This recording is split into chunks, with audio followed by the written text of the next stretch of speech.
अस्तित्व की खोज।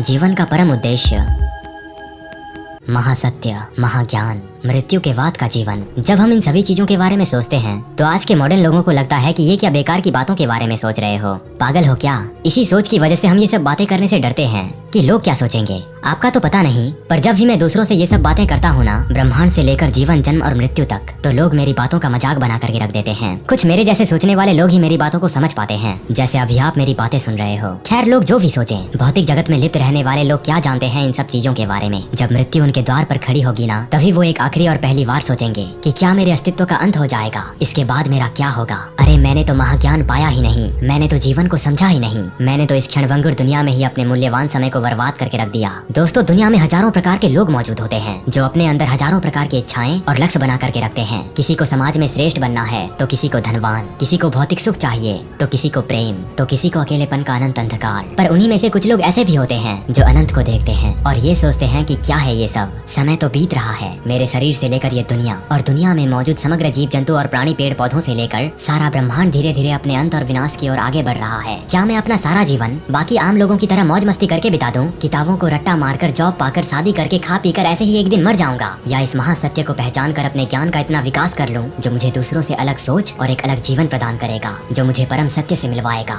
और एक अनंत शांति प्रदान करेगा, जो असल में एक महाज्ञानी का अमूल्य धन होता है। ज्ञान। आखिर क्या है ज्ञान? वह चीज जिसे आप महसूस करते हो, वो नहीं जो आप किताबों में पढ़ते हो। अरे असल ज्ञानी का काम तो अनुभव और क्षण भंगुरता के सत्य को महसूस करना है, जो मानव को दुनिया में से एक भिन्न प्राणी बनाती है। अब जब हम अपने आप को देखते हैं, अपने भीतर झांकने का प्रयास करते हैं, तो एक ध्वनि प्रकट होती है जिसे मैं कहा जाता है। आखिर क्या है ये मैं? मन, चेतना, वास्तविकता, भ्रम, ये रहस्यमय अनंत चेतना जो इस परम विश्व से लेकर इस समग्र ब्रह्मांड को मेरे मन में चित्रित कर रही है। आज हम इसी चीज की खोज करेंगे रमण महर्षि की उस किताब से जिसका नाम है मैं कौन हूँ, जिसमें हमारे अस्तित्व, चेतना, मन और कुछ ऐसी चीजों के बारे में 28 प्रश्न के उत्तर मौजूद हैं, जो आपको उस परम वास्तविकता के महाज्ञान से परिचित करवाएगी, जिसे एक योगी, ज्ञानी और एक क्यूरियस पर्सन हमेशा ऐसे ज्ञान की खोज में लगा रहता है। उन 28 प्रश्न और उनके उत्तर को जानने से पहले हम रमण महर्षि के बारे में जान लेते हैं, उनकी संक्षिप्त कहानी जो हमारे लिए जाननी अति आवश्यक है। महर्षि रमण या रमण महर्षि का जन्म 30 दिसंबर साल 1879 को मदुरै, भारत के दक्षिण में लगभग 30 मील की दूरी पर स्थित तिरुचुली गांव के वकील सुंदरम अय्यर और उनकी पत्नी अलगमाल के घर में हुआ था। उन्हें पहले वेंकट रमण पुकारा जाने लगा,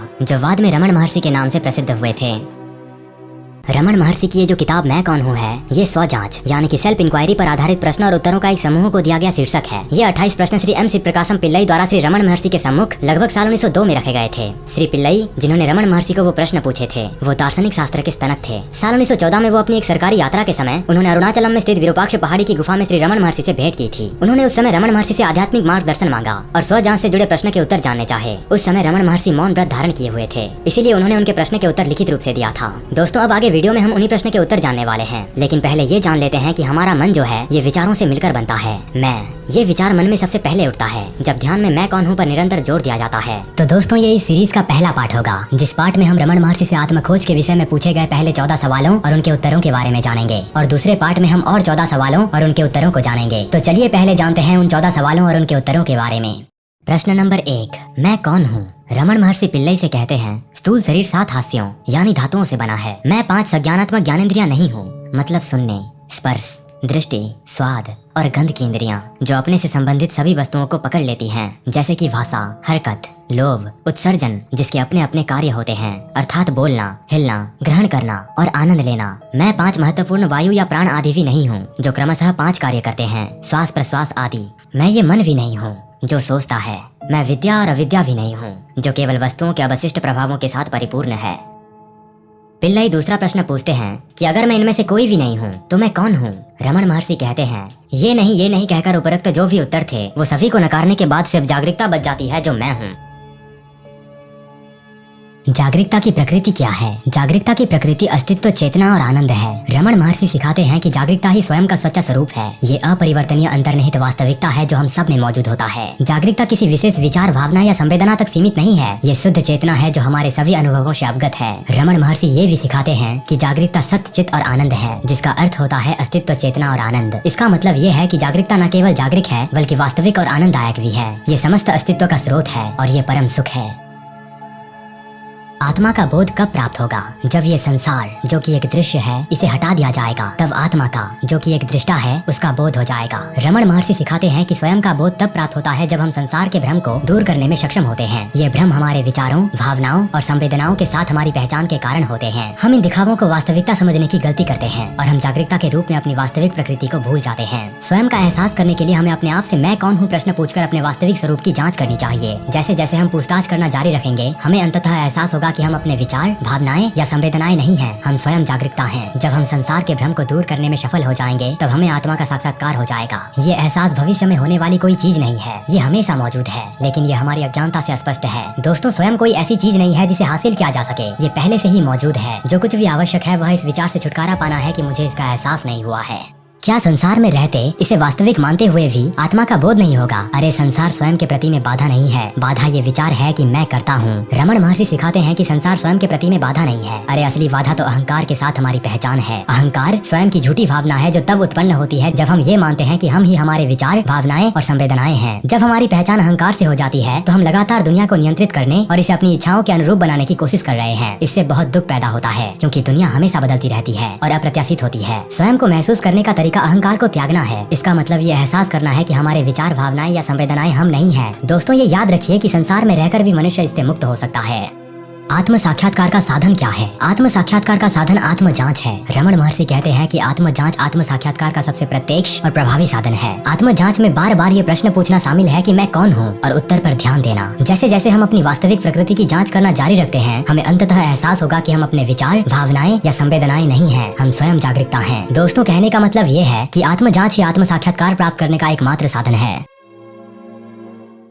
आत्मा और मन में क्या अंतर है? रमण महर्षि के अनुसार स्वयं ही अंदर का वास्तविकता आप है, जो आप वास्तविक में गहरे स्तर पर हैं। ये जागरूकता की एक उज्जवल रोशनी की तरह है जो हमेशा मौजूद रहती है। दूसरी ओर दिमाग एक उपकरण या मशीन की तरह है जो आपको सोचने, याद रखने और चीजों का अनुभव करने में मदद करता है। ये विचारों और भावनाओं की एक धारा की तरह है जो लगातार आती और जाती रहती है। तो स्वयं आपका वो हिस्सा है जो बदलती नहीं है। चाहे आपके मन में कोई भी विचार या भावनाएं क्यों न आ जाएं, वो हमेशा मौजूद रहता है। ये आपके अस्तित्व के मूल की तरह है। हालांकि मन हमेशा बदलता रहता है, एक नदी की तरह जो बहती रहती है। कभी ये शांत होता है तो कभी लहरों से भरा होता है। जब हम स्वयं को जानने के बारे में बात करते हैं तो इसका अर्थ है कि अपने मन में विचारों और भावनाओं से परे जाना और अपने उस गहरे हिस्से स्वयं से जुड़ना।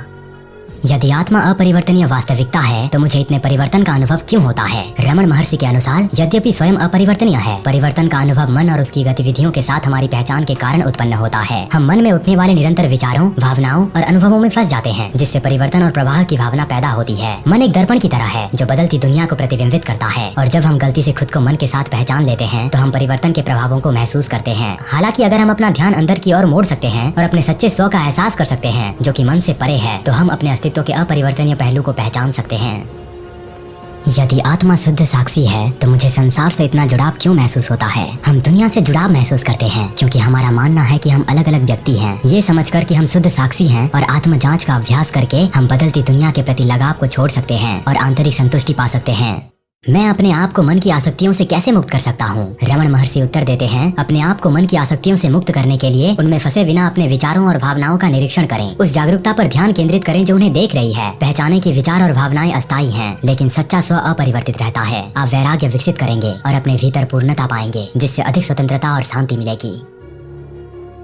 आत्मा का स्वरूप क्या है? श्री रमण महर्षि के अनुसार स्वयं की प्रकृति शुद्ध चेतना या जागरूकता है। ये हमारे अस्तित्व का अपरिवर्तनीय सार है जो मन और शरीर से परे मौजूद है। आत्मा शाश्वत, शांतिपूर्ण और जीवन के उतार चढ़ाव से अप्रभावित है। अपने वास्तविक स्वरूप को स्वयं के रूप में महसूस करके हम गहन आंतरिक शांति और स्वतंत्रता का अनुभव कर सकते हैं।